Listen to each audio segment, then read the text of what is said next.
Hi everyone, good morning. এক cup চা আর দুটো মেরি বিস্কিট দিয়ে দিন শুরু করলাম। আর কর্তামশাইকে দিলাম অনেকটা পরিমাণ ফ্রুটস। আজকে সে একটা বিশেষ কাজে যাবে। আপনারা হয়তো এরকম কাজে অনেকেই যুক্ত থাকেন। সে যাই হোক, আগে কর্তামশাই বেরিয়ে যাচ্ছে, একটু চলুন রাস্তার দিকে যাওয়া যাক, তারপরে বলছি কর্তামশাই কোথায় যাচ্ছে। এখন বাজে সকাল 11টা। আমি রান্না শুরু করে দিয়েছি। আজকে এক রবিবারের সকালবেলা, খুব ছিমছাপ রান্না হবে। শীতের শুরুতেই পেঁয়াজকলি উঠেছে, পেঁয়াজকলি একটু ভাজবো আর করব চিকেন কষা। এবার বলি কর্তামশাই কোথায় গেলেন। কর্তামশাই গেল আমাদের পাড়ায়, আজকে আছে রক্তদান শিবির। সেখানে রক্তদাতা হিসাবে আমার কর্তা অনেক বছর ধরে রক্ত দিয়ে আসছে, তাই সেখানেই তাড়াতাড়ি গেল। একটু হয়তো হাতে হাতে কাজ করবে, তারপরে রক্ত দিয়ে বাড়ি ফিরবে। এখানে কিন্তু থ্যালাসেমিয়া রোগীদের জন্যই রক্তটা দেওয়া হয়। আমার তো পেঁয়াজকলি ভাজা হয়ে গেছে, এখন মাংসটা বসিয়ে দিচ্ছি। একদম সাধারণভাবে খুব তেল মশলা কম দিয়ে আজকে রান্না করব। অনেক মাঝখানে এটা ওটা সেটা খাওয়া দাওয়া হয়েছে, আজকে একদম হেলদি খাবার দাবার। পেঁয়াজটা ভালো করে ভেজে নিয়েছি আর টমেটো, আদা, রসুন, কাঁচা লঙ্কা ভালো করে একটা পেস্ট বানিয়ে নিয়েছি। মাংসগুলো যখন একটু রংটা সাদা সাদা হয়ে আসবে, তখন এই মশলা দিয়ে একটু ভালো করে কষিয়ে নেব। আমি সাধারণত রান্নায় গুঁড়ো লঙ্কার ব্যবহারটা কম করি, কাঁচা লঙ্কা খাওয়ারই চেষ্টা করি, তাই হলুদ গুঁড়োই দিলাম। এতে আর জিরে বা অন্য কোনো মশলা দেব না। হ্যাঁ, গোলমরিচ বাটা অনেক সময় দিই, আজকে আর সেটা দিচ্ছি না। আজকে একদম সহজ রান্না, মানে সোজা সাপটা রান্না যাকে বলে সেটাই করব। সে যাই হোক, চিকেন কষা এখানে হচ্ছে হোক। এবার বলি রক্তদানের ব্যাপার। আমাদের এই পাড়ায় মানে সূর্য সংঘ ক্লাবের রক্তদান শিবির আজকে। এখানে আগে না বিশাল উৎসব হতো, প্রভাত ফেরি দিয়ে অনুষ্ঠান শুরু করা হতো, তারপরে স্কুল মাঠে এসে সাংস্কৃতিক অনুষ্ঠান হতো, পায়রা ওড়ানো থেকে শুরু করে বেলুন ওড়ানো সবই হতো। সে ছিল এক জমজমাট উৎসব বলতে গেলে। রান্না আমার মোটামুটি হয়ে গেছে। এবার আপনাদের দেখাই বালি সূর্য সংঘ ক্লাবের রক্তদান শিবিরটা কোথায় হয়। বালি শিক্ষানিকেতন স্কুলের প্রাঙ্গণেই এই সূর্য সংঘ ক্লাবের রক্তদান শিবিরটা অনুষ্ঠিত হয় বহু বছর ধরে। এবারেও ব্যতিক্রম নয়, এখানেই সবাই মিলে টেবিলে কিছু কাজকর্ম করতে বসে গেছে, মানে যেগুলো নাম, বয়স এইসব লেখাটেখা হয়। ডাক্তাররাও এসে গেছেন, জোর কদমে রক্ত দেওয়া শুরু হয়ে গেছে। এখানে রক্তদাতাও কিন্তু বেশ অনেক, এখানে অনেক মানুষই স্বেচ্ছায় রক্ত দিতে এসে গেছেন এবং বেশ অনেকটাই মনে হয় রক্ত দেওয়া এখন হয়ে গেছে। চারিদিকে লোকের লোকারণ্য।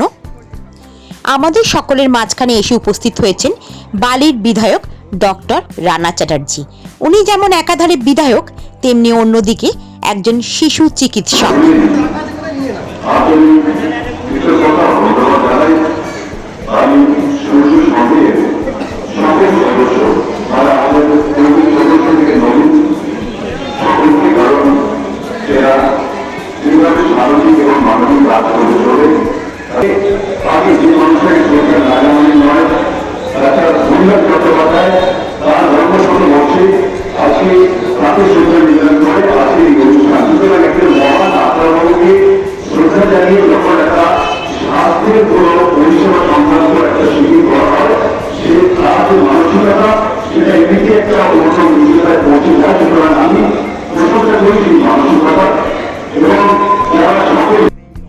এখানে আমাদের আর একজন প্রিয় ডাক্তারবাবুকে সম্মান জানানো হচ্ছে ক্লাবের তরফ থেকে।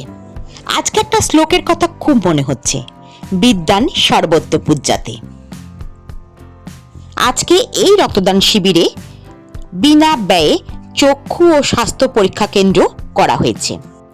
আমাদের পাড়ার এই বিশাল অনুষ্ঠানে পাড়ার প্রত্যেকটা মানুষ কিছু না কিছু কাজে এই অনুষ্ঠানের সঙ্গে যুক্ত হয়ে থাকে।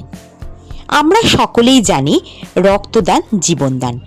আমরা রক্ত দান করতে পারলে আমাদের শরীর খারাপের বদলে আরও ভালো হয়ে যায়, বরঞ্চ রক্ত দান করলে এক মুমূর্ষু রোগীর পাশে দাঁড়াতে পারি। স্কুলের একটা ঘরের মধ্যে এইখানে এরকমভাবে ডাক্তাররা বসে আছেন, যেখানে স্বাস্থ্য ও চক্ষু পরীক্ষা হচ্ছে। আরেকটি ঘরে খাবার দাবার প্যাকিং করে রাখা আছে রক্তদাতাদের উদ্দেশ্যে। স্কুলের আরও একটি অন্য ধারে যেখানে কফি, জল এইসবের ব্যবস্থা আছে, যাতে রক্তদাতাদের কোনো রকম অসুবিধা না হয়। এখন বাজে দুপুর 1:30। আমার কর্তামশাই রক্ত দিয়ে চলে এলো এবং হাতে একটা কি পুটুলি, কি দিয়েছে দেখাচ্ছি।